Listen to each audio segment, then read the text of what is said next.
going on? Been a while since I made a video, but we got something a little different going on. Probably seen them around on the internet. It's called the ARCCAPTAIN. I haven't even tried this thing yet. It's literally still in the box. They reached out to me and they asked me to try it. They sent it to me, so no obligation. I was like, I'll try it, but I'm just gonna do how I normally do it, and I'm just gonna give my full unbiased opinion. I'm a big Miller guy. That's what I got started with 15 years ago, before all of these offshore aftermarket, very cost-effective machines came out. And I've also dabbled, I feel, with pretty much all the brands. Everlast, many different generations through the years. The first gen ones all the way up to the newer generation ones that have the nice digital screen, which this one also has. Prime weld machines, which are also really great machines. Like, I haven't really had any bad experiences with Everlast or Prime Weld, and I'm expecting the same kind of thing of this ARCCAPTAIN. They're all around the same price point. They all offer a lot of similar features. Again, I'm just a big brand Miller guy because that's all that was offered years ago. So the only major real key differences I find on these offshore machines is the foot controllers are subpar compared to a Miller one, which I'd also hope so, because Miller pedals and Lincoln pedals are like $800 to $1,000. So like, if you're paying that kind of coin for a pedal, you want it to be pretty good, especially when you get into the wireless ones.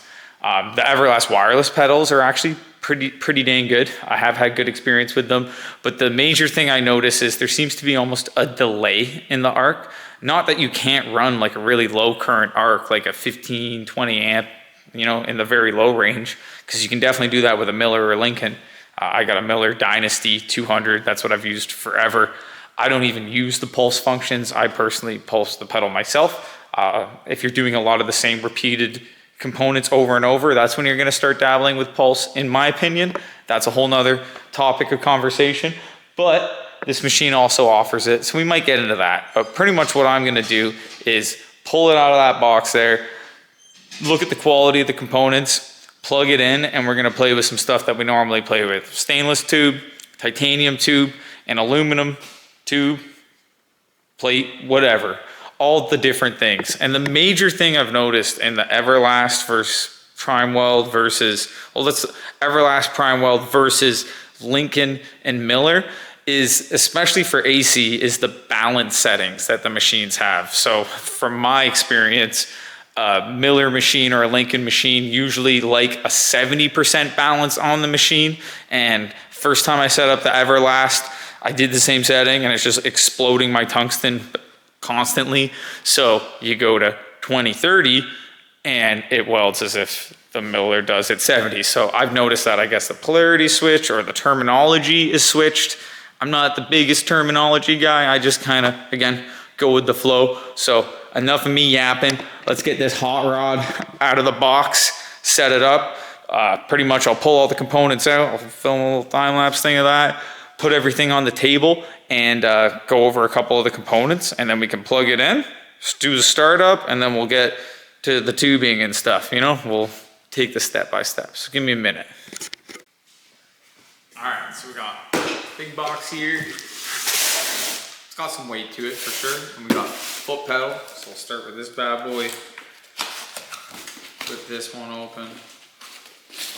Actually, I'm just gonna get everything out of the boxes and then we'll bring it closer and go over each item. So we've got foot pedal here, some wires, that's a good start. So do that, get that out of the way, and then we'll bring it back up. Might as well get all the stuff out of this and then bring it closer and go through first impressions of all the stuff right out of the box. So packed really well, nice foam in there, and then it also came in a secondary box that this box was in, so that's always good. And I think I'm gonna do the whole up to the table from the ground, just because.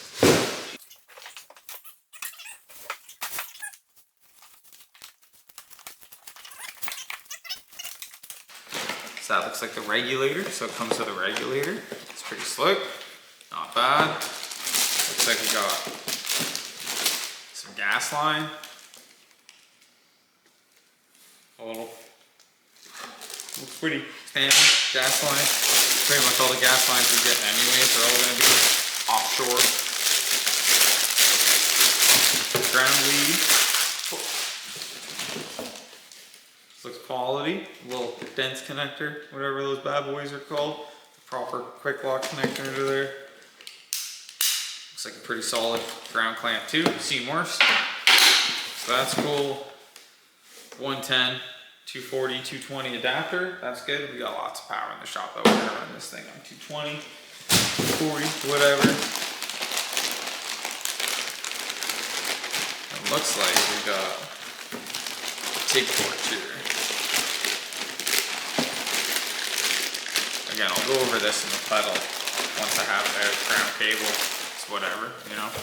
It's a ground cable. Same with the gas cable. It's a gas cable. It's whatever. But torch, pedal, those are kind of things that you never know what you're gonna get. Little bag of consumables. We don't use this stuff, but we use Ferric stuff for sure. Oh, boys. He's got a freaking stinger. My boy Willie can use that because the 7018's burning. I'm probably not going to use the stick welding function on it. I'm sure other people have used some videos on the stick welding function. If you want to see how it stick welds, I'm sure it stick welds just fine. I'm more concerned about the welding art of the TIG welding functions of it, because that's what it's all about. Nice, smooth, consistent art that does what you want it to do. A little brush, a little slag for your 7018 rods. So get that out of here. Unbox this bad boy. Nice red matte finish, which I like. Matte's always easy to clean, I find.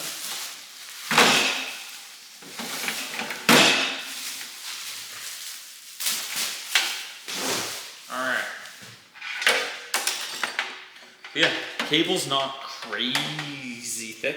Usually I run a thicker lead cord to it with some thicker wiring, but obviously that's kind of what they spec'd with it. I like how the fan's on the back. One of the things I don't like about Everlast machines, they always have the fan vents on the side, and they're really loud. This might be a fan vent on the side, but I don't think so. I think this is like a fresh air intake, and obviously we can see the fan on the back there.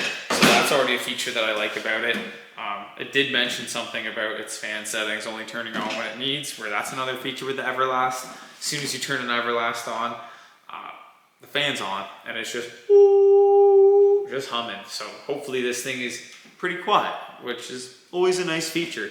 Obviously, if you get a water-cooled torch and like an aftermarket water cooler, which I don't think they offer them, but you could always make your own fit with it. If you're trying to weld, you don't really need it if you're welding under 200 amps. Honestly, it just comes down to how long you're welding for and how thick of stuff you're welding. So looks pretty sweet out of the box. I'll bring the camera closer and we'll go over the torch, foot pedal. I ain't worried about these consumables. They're good to keep on the shelf, but we don't need them where we're going. And get a closer look at this thing. Peel off the little plastic screen protector. Pull her over to my power center and hook the gas up to it, and we can try and strike an arc or two. All right, let's get the foot pedal out. Looks pretty solid. Stickers falling off, but I'm not too concerned about the sticker specs. I'm more concerned. Oh, just got some snap to her. Feels very robust. It's got some nice sticky feet, so in terms of like the feel and function of it, feels pretty good. I know they offer a wireless pedal too. Would have been nifty if they sent that my way, but beggars can't be choosers. And then obviously this is gonna get one pin end in, it looks like. Flip it up this way, get this out of here. There's instruction booklet, but we don't need instructions where we're going. Looks like we got one 5-pin there that's gonna go in. And I'm assuming there's a 5-pin on the front.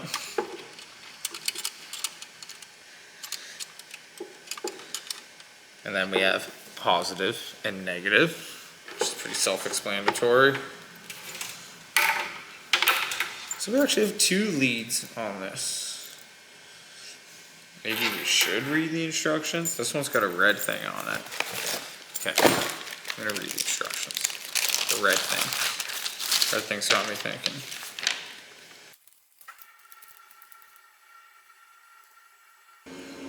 so I think it's saying ensure red sheath end of connecting cable is into the welder and black sheath end is inserted into the foot pedal.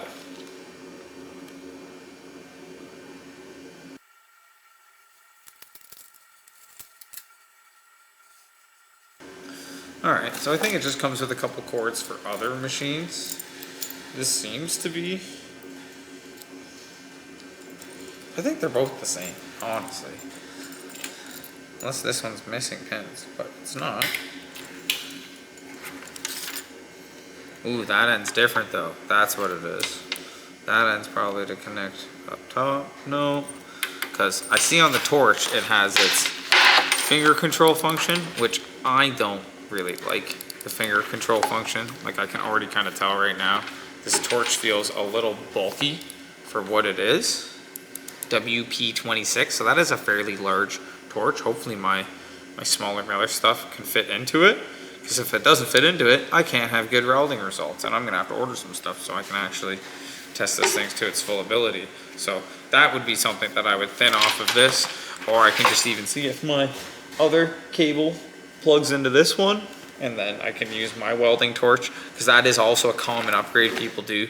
They change the welding cords out for these machines, because sometimes these are hit or miss, and they'll put on like a name brand one from, obviously you can have your like Miller torches, but blanking right now, I forget the name of aftermarket ones, but like ARCCAPTAIN, Canadian Welding Supply, everyone offers a lot of different welding width options that fit multiple different styles of machines. So honestly, if it has the same DINS style connector with the gas line going through it, I think realistically my Miller one should fit right into this bad boy. Do the exact same thing. Plug in, twist, gas line going into the machine. It's gonna go out here. I don't like that option, as I was just stating, which is if you do want to use the finger control, you're gonna need to go with that into the machine, but obviously I want to use the foot control. So I'm gonna have to use the other cord that came with it. This cord is gonna be for another option.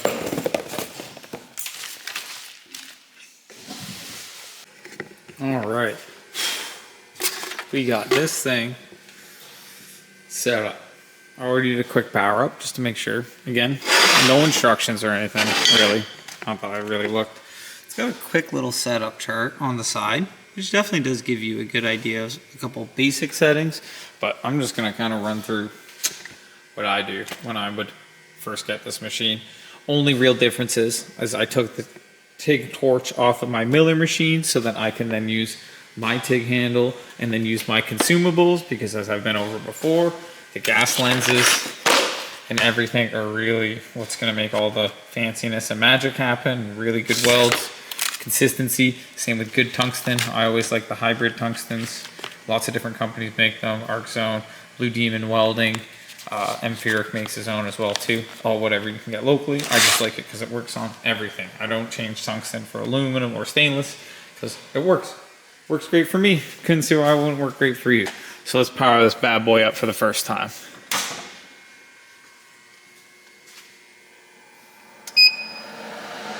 Power up, you can hear the fan. I was already playing with it a little bit, so I wasn't just like a full noob as soon as I got it, so I can kind of run through on the camera and give you guys kind of what I see. So obviously first page we set up, we got DC TIG, 2T start, which should hopefully be the pedal. I'll hit that in a minute and see if the gas goes. And we have the pulse settings, yes or no. This doesn't do anything right now. I'm assuming maybe in different settings. MMA, I'm assuming that's stick welding. AC TIG. So this button down here, now I see square wave versus sine or triangle wave. And then we got pulse, yes or no. Same with the 2T, 4T, spot weld, which would be like a scratch start, I would think. So I think it would be 2T. Yeah, I'm pretty sure it's 2T. I'll double check that after. DC TIG. MMA. So we're gonna start with DC TIG, and then obviously how you go through the settings is it beeps a lot. That's what I've noticed mostly. You're gonna hold that, and then now you see flashing down here. So this is just your main amperage, I'm assuming. Oh, it is very touchy. So this is going to be for the pulse settings, I'm assuming. So that's the downslope, something IF. So probably the next hot pulse it does. And then it goes back to the main amperage setting. So then now I can flick through again. That's post flow, so I already turned that up. So 10 seconds post flow, pre-flow 1 second, and then again, it's touchy. Let me change hands. So post flow, that's going to be your pulse start, the second off to the next lower amperage, to second down to the next higher amperage. So that would be like 50, something like that. I'd have to play with it to actually really get down with it. And then in the AC TIG, so we have middle amperage, same thing, pulse settings, but then also we have hertz up in the corner, so I changed that to 125 hertz. Gotta go back again. AC balance, it started at 30%, which should be good. Like if it says 30%, I'm hoping that is kind of similar to the Everlast prime weld machines. And yeah, so that's the difference in that. You still have all the pulse settings, but now we have AC balance and AC hertz in there. Yeah, so I'm gonna start with DC TIG first. Got that set up. Let's go 60 amps. Let's just hit the pedal and see if the pedal works. Oh, turn your gas bottle on, that'll help. Also used the regulator that came with it, gas line that came with it, connected it into the machine. So now let's hear if we get gas flow.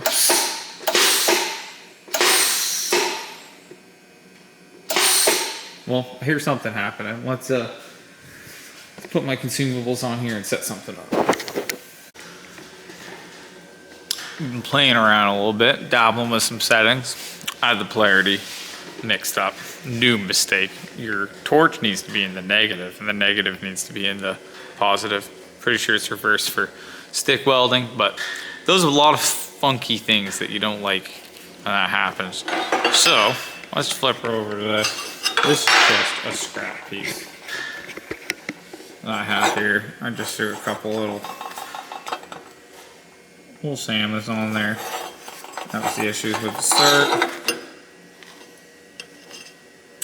Oh, Arc is actually fairly stable. I'm gonna set this up over here. Let's do a couple dabbles. See the machine in the background there probably.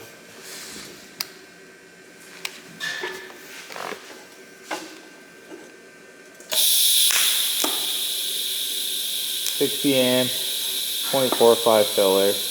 Kind of what I normally do on like the 16 gauge stainless. Sometimes a little less. Depends on the machine.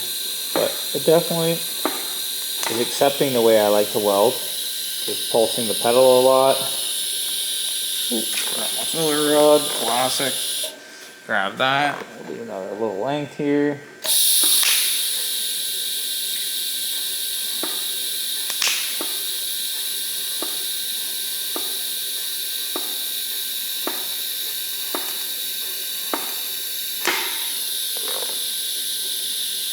Gas seems to be gassing. I don't like how there's not a countdown on the machine for the post flow, but you can kind of hear it. I have it at like 10 seconds right now. But definitely not bad. It works. It welds. We got good gas coverage. I'll turn it up a bit. Add a little more to this flange.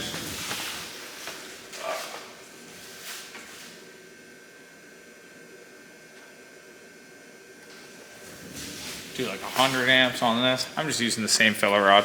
This is a gross, cheap, offshore flange that's probably coated in a bunch of stuff. So there's a bunch of grains and stuff in the weld. So I tried a couple passes before it was all right. The arc strikes very fast and it is very clean.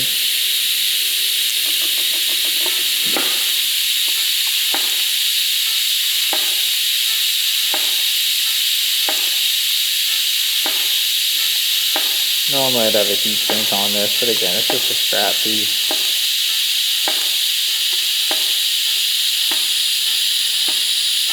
Got a couple welds in it, see how it looks.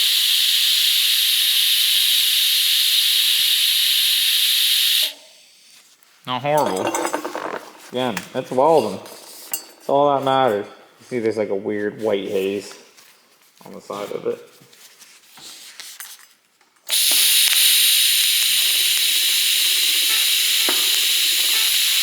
Using the regulator that it came with, probably like 30 CFH.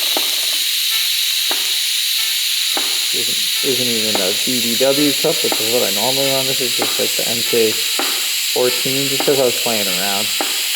Having that polarity mixed up definitely rooted me a little bit. Again, rookie mistake, happens to the best of us. I don't normally pull my machine all the way apart and steal stuff off it for other machines. Yeah, it's welding stainless, no problem. If it's welding stainless, no problem, and the arc's nice and stable, I don't even need to try mild steel. I know it's gonna do it no problem. Yeah, very, very similar to like the Everlast and Prime Weld, honestly. And I think it's half the price, honestly. So this thing is kicking ass so far. Let's turn it over to AC and see what we can do. Now we're gonna swap her over to aluminum. So let's go over here. Check out her settings. AC TIG, 100 amps. Let's bring her down to like 90, just see how she feels when she starts. And again, we already played with our balance and stuff. It's on a square wave right now. Post slow 8, hertz 125, balance 130. So I say we just send it. So I got this old radiator that I just took out of my buddy Rhett's car. We put a new one in, so this is just going to the scrap. It's got some holes and stuff in it. So good thing to practice a couple beads on, I think.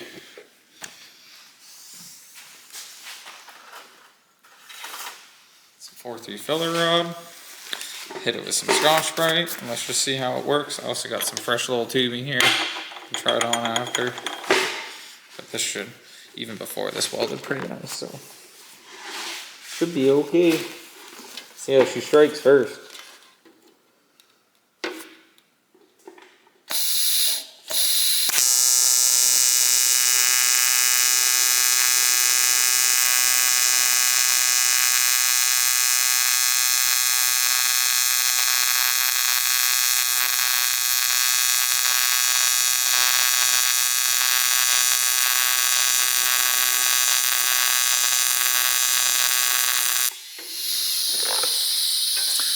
It is kind of dirty, so that's obviously not like the best thing in general.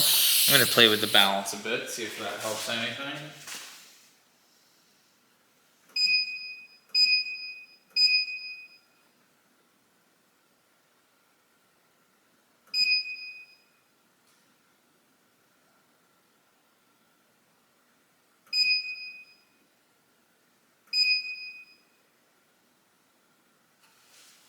So I turned the hertz up and adjusted the balance. So let's see if that helped anything whatsoever.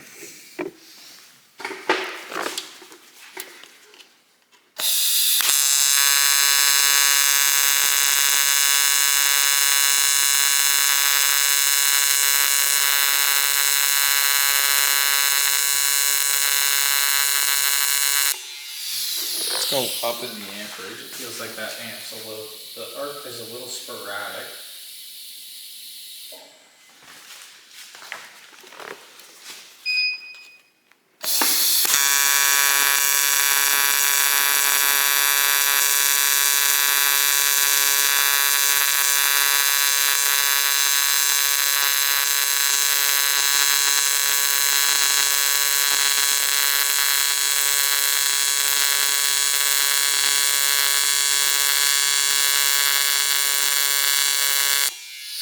Definitely helps.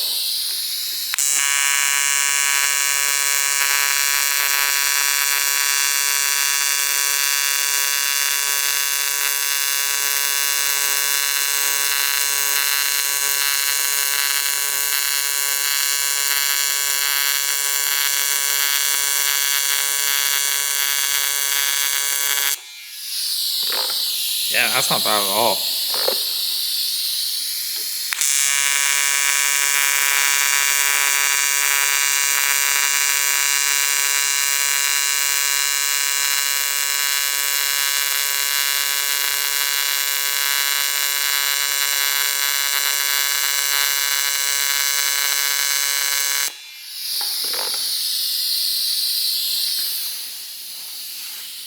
Feels like it's jumping a little bit.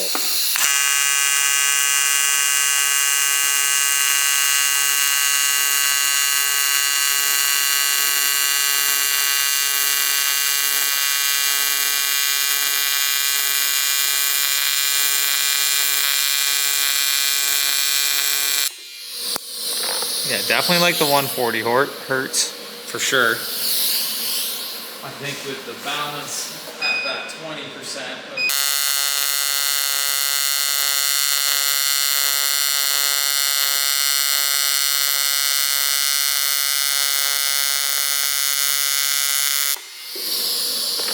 All right, that's pretty much exactly where I like it and kind of how I would have it on my miller. Nothing wrong with that at all. Not a lot of haze. Nice and shiny. Bunch of little practice stacks down there. But yeah, that thing definitely rips on AC, no problem. That's only 100 amps. You can get this little stubber piece on here. Try and weld some material onto some material. Weird shaped piece onto it. Let's see how it goes. Should be no problem.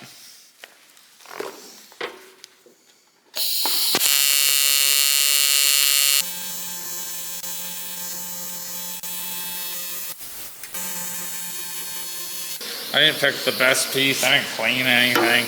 Just going onto a greasy old rad.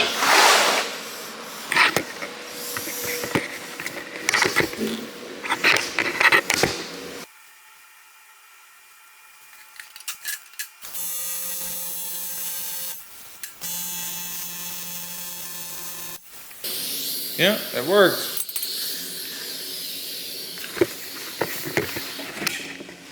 So, welds, aluminum, no problem. Got some silver salmons stacked on there. Stainless, no problem. Perfect. I think this is going to be a nice little piece of kit. Gonna work no problem. So honestly, I think it's very, very, very comparable to the Everlast and Prime Weld machines. Settings seem super easy to set up on it. Seems to perform pretty good. Longevity, who knows? I'll keep ripping on it. It's gonna be a nice little side piece for the collection. Little red guy inside the miller. Obviously this will always be my go-to, but this is gonna be great for honestly bringing to the track. Get a tiny little argon bottle, leave it in the trailer, able to do quick little repairs. It's honestly way lighter than my miller, so it might even end up just making this my travel rig. This one stays here, bring this wherever I need to go, make it a little tidy little package for it, probably even fit it in a pack out. That would actually be sick. One little rolling bottom pack out and have everything all in one unit. Just bam, set it up, bring a gas bottle, good to go. But overall, 10 out of 10, would recommend. Good bang for buck. Customer service seems great. Again, they just sent this out to me to give it a try and compare it back to back up against a name brand machine. And honestly, I'll probably start recommending these ones to my buddies who are asking for welders. Normally I recommend, if you're starting off and you want to try stuff, Everlast Prime Weld is always the best bang for buck. You can spend a ton of money on a Miller or a Lincoln if you like. If you like Mr. Big Bucks, got a Rolex on, want the best of the best in terms of industry standards. But honestly, for hobbyists and guys just getting into the trade and just wanting another tool for their shop, for sub $1,000, you could get this machine, buy some good name brand ampheric cups, even get yourself a double regulator and some purge plugs with the money to spare. So 10 out of 10, would recommend.